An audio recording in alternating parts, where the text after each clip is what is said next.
Morning to all of you. English with Raju Ranjan में आपका स्वागत है। बहुत दिनों से आप सभी की डिमांड थी कि सर प्रीपोजिशन पे कोई लेक्चर लाया जाए और जो एग्ज़ाम ओरिएंटेड हो। तो थोड़ा सा इधर उधर ऑफलाइन भी क्लासेज होते हैं तो टाइम लगता है, लेकिन फाइनली कुछ क्वेश्चन, इंपॉर्टेंट क्वेश्चन, हालांकि लेक्चर तो थोड़ा सा छोटा ही होगा लेकिन अब कंटिन्यूसली आ रहा है तो आएगा। प्रीपोजिशन और सारे ग्रामेटिकल सेक्शन पे आपका क्वेश्चन बन के प्रैक्टिसेड आएगा और तमाम तरह की चीज़ें आएंगी यूट्यूब पे, चूँकि अब यूट्यूब पे काम करना मैंने स्टार्ट कर दिया है। तो ज़्यादा इधर उधर की बातें नहीं करेंगे,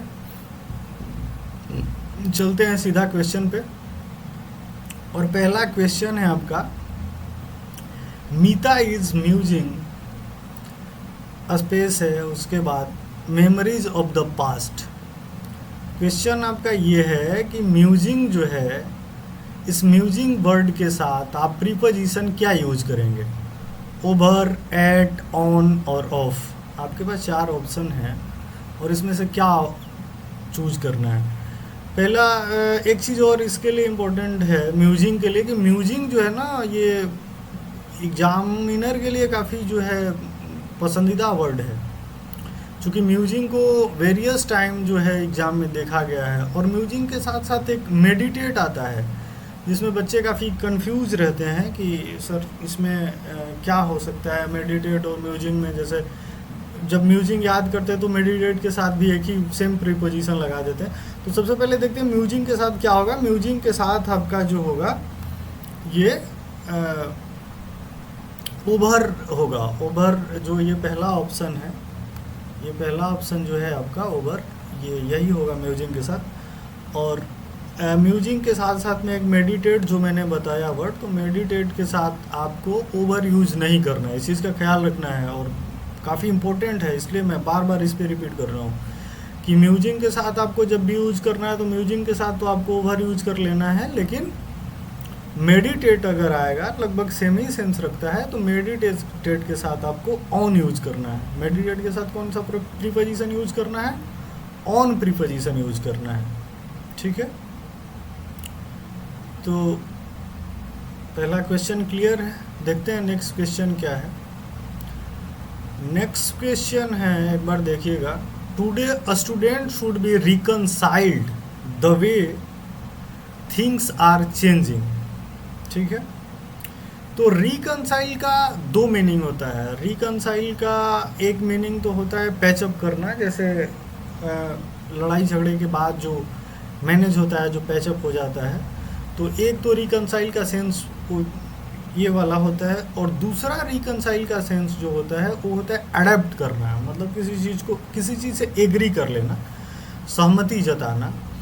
तो इसमें है, जिसमें सेंस क्या बन रहा है, एक चीज़ अपने कॉमन सेंस का यूज करो, थोड़ा सा सेंटेंस को समझो कि इसमें क्या सेंस बन रहा है, वो पैचअप वाला बन रहा है या अडेप्ट वाला बन रहा है, क्योंकि दोनों के साथ अलग अलग प्रीपोजिशन होता है। रिकनसाइल जब पैचअप के सेंस में आता है तो उसके साथ विथ का यूज करते हैं, और रिकनसाइल जब अडेप्ट के सेंस में आता है तो उसके साथ हम लोग टू यूज करते हैं। तो today a student should be reconciled, मतलब आज के टाइम में स्टूडेंट को रिकनसाइल कराना चाहिए the way things are changing, मतलब जो जिस टाइप के चेंजेज हो रहे हैं स्टूडेंट को उनसे रिकनसाइल कराना चाहिए, उनसे अडॉप्ट कराना चाहिए, उनसे अवगत कराना चाहिए, एग्री कराना चाहिए। तो यहाँ कोई लड़ाई झगड़ा होने वाला तो सेंस है नहीं, तो लड़ाई झगड़े वाला सेंस नहीं है, तो यहाँ हम विथ का यूज नहीं करेंगे। विथ का यूज नहीं करेंगे तो किस चीज़ का यूज करेंगे? यहाँ हम करेंगे टू का यूज। ऑप्शन नंबर जो आपका फर्स्ट है, ऑप्शन नंबर जो आपका फर्स्ट है 2 है, इसका यूज करेंगे, ठीक है, 2 का। देखते हैं नेक्स्ट क्वेश्चन क्या होता है।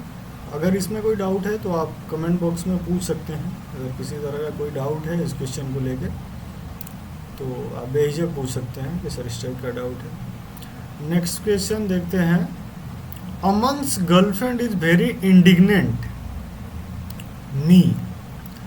इंडिग्नेंट का जो मीनिंग होता है वो क्या होता है, सबसे पहले तो ये जान लो। इंडिग्नेंट का मीनिंग जो होता है, इंडिग्नेंट का मीनिंग एंग्री होता है, वेक्स होता है, मतलब नाराज होना, गुस्सा होना। तो अमन की जो गर्लफ्रेंड है वो काफ़ी नाराज है, किससे? मुझसे। अब सवाल ये आएगा दिमाग में कि गर्लफ्रेंड अमन की है तो हमसे क्यों नाराज है? तो हो सकता है बहुत सारा मेजर रीज़न होगा, हालांकि ऐसा कोई सीन नहीं है, ना हमारा कोई दोस्त अमन है और ना उसकी गर्लफ्रेंड से हमारी कोई ऐसी बातें हैं। तो सीधा इधर उधर की बातें दिमाग में नहीं लाके सीधा क्वेश्चन पे देखते हैं कि क्वेश्चन का आंसर क्या होगा। अमन्स गर्लफ्रेंड इज इंडिग्नेंट विथ और एट, दो चीज़ें होती हैं, एक होता है विथ और एक होता है एट। तो विथ तब होता है जब पर्सन के साथ यूज़ किया जाता है, और एट जो होता है अगर कोई मैटर होता है या बिहेवियर हो गया, कोई मैटर हो गया, तो जैसे I am indignant at this matter, तो मैं अगर इस मैटर पे अगर नाराज हूँ तो उसके साथ एट यूज होगा। लेकिन अगर कोई पर्सन है, जैसे अमन्स गर्लफ्रेंड, अमन की गर्लफ्रेंड जो है वो इंडिग्नेंट है, नाराज है, गुस्सा है, तो उसके साथ हम लोग एट यूज़ नहीं करेंगे, उसके साथ प्रीपोजिशन क्या किया जाएगा? उसके साथ विथ प्रीपोजिशन यूज़ किया जाए। ये कौन सा प्रीपोजिशन है आपका? विथ प्रीपोजिशन है। इसके साथ हम लोग क्या यूज़ करेंगे? विथ करेंगे। चलिए नेक्स्ट क्वेश्चन देखते हैं। क्वेश्चन एक बार देख लीजिएगा और इसका नोट्स बनाना है, चूँकि ये सारे इंपॉर्टेंट क्वेश्चन है, इसको इग्नोर मत करना। ऐसा नहीं कि बस ऐसे लेक्चर देखते जा रहे हैं और कोई उस पर ध्यान नहीं देना है और लिखना नहीं, उसको नोट डाउन करो। ये सब काफ़ी इम्पोर्टेंट है, ये सारे एग्जाम ओरिएंटेड क्वेश्चन है, तो इस पर फोकस करना। चलो देखो, मोहन, क्वेश्चन नंबर 4 है हमारा। मोहन इज इनडिफरेंट, यहाँ इन जो है बाय मिस्टेक हो गया है, इसको कट करते हैं, ये थोड़ा सा वो एडिटिंग वाला मिस्टेक है। तो देखते हैं क्वेश्चन क्या है। Mohan is indifferent praise and blame. Indifferent का मतलब होता है, मतलब ऐसा व्यक्ति, इनडिफरेंट उस सेंस में आता है कि जब कोई व्यक्ति को किसी चीज़ से कोई फर्क नहीं पड़ता है, चाहे दुख हो चाहे सुख हो, तो उससे कोई दिक्कत नहीं है। जैसे माननीय योगी आदित्यनाथ हैं, मस्त रहते हैं, जो एकदम सादगी का जीवन, पैसे से मतलब है नहीं, बाकी चीज़ों से न मोह है न माया है। तो जैसे योगी का जीवन होता है, न फैमिली से मतलब है न बाकी चीज़ों से मतलब है। हालांकि योगी आदित्यनाथ का तो केस थोड़ा सा अलग है, लेकिन उसी के सेंस में एग्जांपल के लिए बता दिए हम कि उसी के सेंस में ऑलमोस्ट होता है कि इनडिफरेंट मतलब जिसको कोई सुख दुख से फ़र्क नहीं पड़े, वो बैरागी जैसा जिसका माइंडसेट हो गया जो चल रहा है जीवन में चलने दो, एकदम अल्लड़ वाला जीवन। तो मोहन इज इनडिफरेंट, इनडिफरेंट की जगह पे कभी कभी अपैथेटिक भी आता है, इनडिफरेंट और अपैथेटिक। तो इसके साथ जो है हम लोग को कौन सा प्रीपोजिशन यूज करना है? तो इनडिफरेंट के साथ एक बार दिमाग लगाओ क्या हो सकता है। इनडिफरेंट के साथ जो प्रीपोजिशन होगा हमारा, वो प्रीपोजिशन होगा आपका question option number first, to. Indifferent हो चाहे अपैथेटिक हो, ये दोनों के साथ हम क्या यूज करेंगे? टू यूज करेंगे, इसमें कोई डाउट है।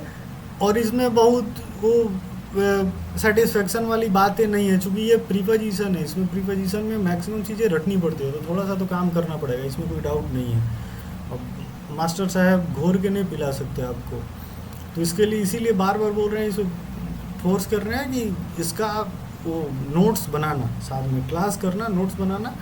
और जब कहीं डाउट हो तो वीडियो लेक्चर एक बार दोबारा देख लेना, 2 से 3 बार देख लोगे, थोड़ा अगर 2 के स्पीड 2 के स्पीड में कर गए तो सारे क्वेश्चन क्लियर हो जाएंगे।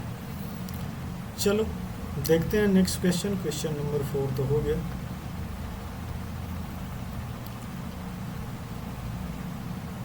It took the boy a long time to recover the illness, मतलब कि बच्चे ने काफ़ी ज़्यादा समय लिया, एक लंबा पीरियड लिया, टू रिकवर फ्रॉम जो है प्रीपोजिशन यूज होता है, रिकवर होता है और एक रिलीफ होता है, आई थिंक, हाँ रिकवर और रिलीफ होता है।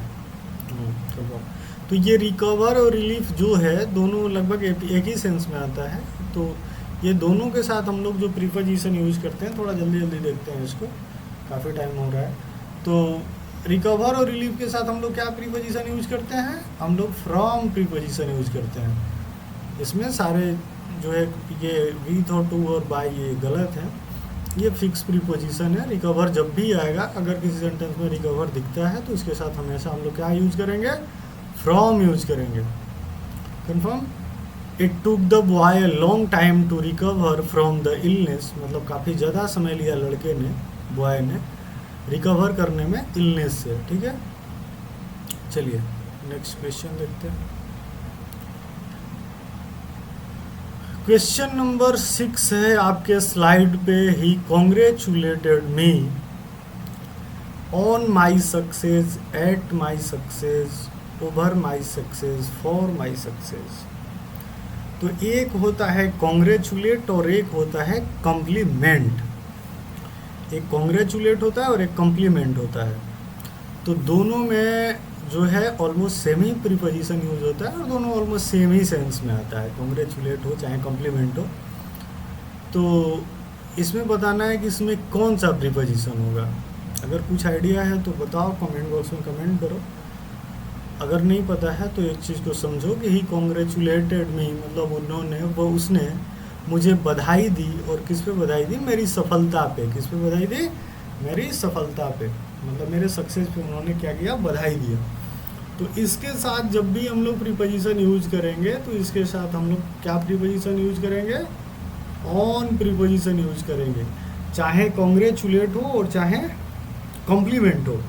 कॉम्प्लीमेंट में भी दो कॉम्प्लीमेंट होता है। एक कॉम्प्लीमेंट COMPLI होता है, एक तो होता है PLE कॉम्प्लीमेंट। एक कॉम्प्लीमेंट जो जिसमें ई होता है उसका मतलब पूरक होता है। जैसे वो सब्जेक्ट प्रेडिकेट वाला पार्ट में अगर बेसिक इंग्लिश पढ़ा होगा तो उसमें आइडिया होगा कि कॉम्प्लीमेंट मतलब पूरक होता है। जैसे जो प्रेडिकेट का पार्ट होता है, वर्ब, ऑब्जेक्ट और कॉम्प्लीमेंट होता है, तो वो वाला जो कॉम्प्लीमेंट आता है उसमें ई यूज होता है। इस चीज़ का ध्यान रखना है।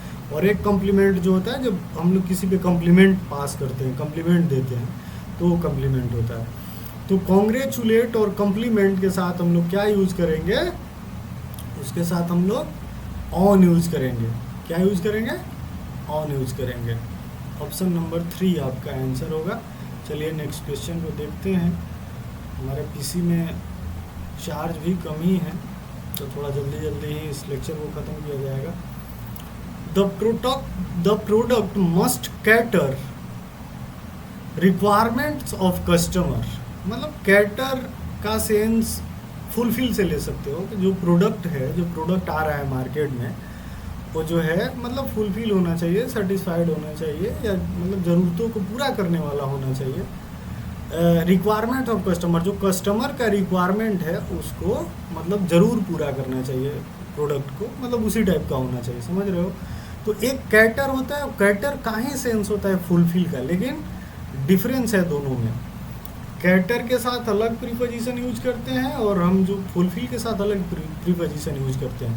कैटर और फुलफिल दोनों का सेंस सेम ही है, लेकिन इस चीज़ का ध्यान रखना है कि कैटर के साथ अलग प्रीपोजिशन यूज करोगे और फुलफिल के साथ अलग प्रीपोजिशन यूज करोगे। तो कैटर के साथ क्या प्रीपोजिशन, सबसे पहले फुलफिल के साथ जान लो। फुलफिल के साथ हम लोग विथ प्रीपोजिशन यूज करते हैं, मतलब कि the product must fulfil with होगा। अगर फुलफिल यहाँ होता तो यहाँ विथ का यूज होता, लेकिन अगर यहाँ कैटर है तो कैटर के साथ हम लोग के पास एक ही ऑप्शन है, और cater to. Option number 2, cater to. The product must cater to requirements of the customer. कुछ एक्स्ट्रा चीज़ें भी हर क्वेश्चन के साथ साथ हम बताते जा रहे हैं। जैसे अभी मैंने बताया कैटर के साथ साथ फुलफिल का, तो ये सारी चीज़ें भी नोट करना है। ये सिर्फ क्वेश्चन मत देखना कि 6-7 क्वेश्चन या इतना क्वेश्चन मैंने डील किया। इस क्वेश्चन के साथ साथ जो अलग से मैं बता रहा हूँ उसको भी ध्यान देना, उसको भी नोट करना है साथ में। चलो क्वेश्चन नंबर 7 हो गया। क्वेश्चन नंबर 8 को देखते हैं। Nina brought his boyfriend on that matter लो। यहाँ जो है आ गया आपका एडवर्बियल, एडवर्बियल नहीं, उसको बोला जाता है प्रीपोजिशनल फ्रेज जो होता है। तो Nina brought his boyfriend on that matter, तो इसमें क्या होगा, इसमें होगा आपका नीना ब्रॉट, ब्रिंग ब्रॉट। तो ब्रिंग के साथ जो है ब्रिंग डाउन भी होता है, अप भी होता है, ऑन भी होता है, और सबका अलग अलग सेंस होता है। ब्रिंग डाउन का मतलब यदि देखोगे तो ब्रिंग डाउन का मतलब जो होता है वो कट करना होता है, मतलब किसी चीज़ में कटौती करना। ब्रिंग अप का मतलब होता है रेज करना, पालन पोषण करना किसी का, उसको बड़ा करना पाल पोस के। और ब्रिंग ऑन का मतलब ओकर, मतलब कोई घटना घटता है तो ब्रिंग ऑन बोला जाता है उसको। तो ब्रिंग का ही सेकंड फॉर्म ब्रॉट है, इसको ध्यान देना। तो ब्रिंग ब्रॉट, तो bring his boyfriend on that matter, मतलब ब्रिंग ओवर का मतलब होता है मतलब राजी कर लेना, परसुएड कर लेना। तो नीना ने अपने बॉयफ्रेंड को क्या कर लिया, उस मैटर पे क्या कर लिया, राजी कर लिया। बाद में पहले मान लो लड़ाई झगड़ा किया होगा, चाहे कोई बात नहीं मान रहा होगा, तो ये सब लड़कियों का तो ये बेसिक एकदम प्रॉपर्टी होता है कि बहुत आसानी से वो परसुएड करने में तो उन लोग को मास्टर हासिल है, उसमें तो कोई डाउट नहीं है। कोई बड़ा भी मैटर की होगी तो देखो बाद में बॉयफ्रेंड को परसुएड कर ली।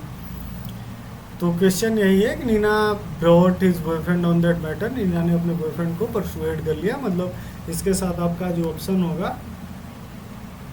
ब्रिंग ओवर ब्रॉट ओवर होगा, मतलब परसुएड कर लिया। चलो ठीक है, नेक्स्ट क्वेश्चन देखते हैं। ये क्वेश्चन नंबर 8 हो गया।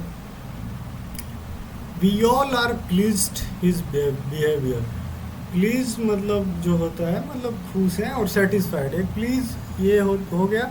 और प्लीज़ के अलावा जो है, प्लीज़ की जगह पे कभी कभी एग्ज़ाम में, कभी कभी क्या अमूमन मतलब हर एग्ज़ाम में कभी प्लीज़ आता है, कभी एक आता है सेटिस्फाइड। सेटिस्फाइड मतलब प्लीज़ और सेटिस्फाइड ऑलमोस्ट सेम ही सेंस में आता है। तो प्लीज़ और सेटिस्फाइड के साथ जो हम लोग प्रीपोजिशन यूज करते हैं वो हम लोग विथ प्रीपोजिशन यूज करते हैं, ना टू, ना बाई, ना फॉर। प्लीज़ के साथ क्या यूज करेंगे हम लोग, विथ यूज करेंगे। Please with, satisfied with. We all are please with his behaviour. चलो नेक्स्ट क्वेश्चन को देखते हैं। प्लीज और सेटिस्फाइड दोनों नोट कर लेना, दोनों के साथ सेम प्रीपोजिशन होता है। They will have to atone their misdeed. Atone का मतलब होता है मतलब पे फॉर, मतलब भुगतान करना। कॉन्ट्राइट फॉर, पे फॉर, एटोन फॉर, ये सारे सेम ही सेंस में आते हैं, एक ही सेंस लेते हैं।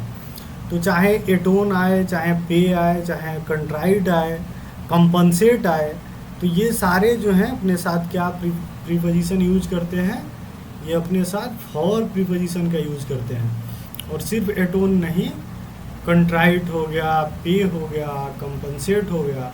इसका हिंदी क्या होगा, they will have to atone for, मतलब वे उन लोगों को भुगतान करना पड़ेगा, चुकाना पड़ेगा। एटोन फॉर देयर मिसडीड, अपने गलत कार्यों के लिए, अपने गलत कर्मों के लिए उनको क्या करना पड़ेगा, चुकाना पड़ेगा। तो मुझे लगता है कि टाइम काफ़ी हो गया है, क्वेश्चन तो आगे भी बहुत सारे हैं अभी, लेकिन यहीं तक रखते हैं। छोटा छोटा जितना रहेगा तो आप लोग को प्रैक्टिस के लिए भी आसान होगा। और इसमें ऑलमोस्ट हमने 20 क्वेश्चन तो 10 ही दिख रहा है, लेकिन हम लोग 20-22 प्रीपोजिशन पढ़ लिए हैं, एक्स्ट्रा भी तो इसमें बताया जा रहा है। तो ठीक है, आप लोग जो है इसको कंप्लीट करिए। और एक चीज़ का ध्यान रखना है कि वीडियो लेक्चर बनाने में काफ़ी मेहनत लगता है, तो अगर क्लासेस मज़ा दे रहे हैं पढ़ने में, अगर अगर इंटरेस्ट आ रहा है, तो एंटरटेन लग रहा है, तो एक चीज़ का ख्याल रखना कि प्रमोट करने में कोई कसर मत छोड़ना। चैनल को सब्सक्राइब करना और वीडियो को लाइक करना। इससे बहुत कुछ मिलने वाला नहीं होता है, लेकिन फिर भी आप लोग का प्रेम जो है और आपका सपोर्ट का तो नीड है, इसमें कहाँ डाउट है। तो चलिए ठीक है, धन्यवाद। मिलते हैं नेक्स्ट क्लास में, तब तक के लिए बाय, ख्याल रखिएगा।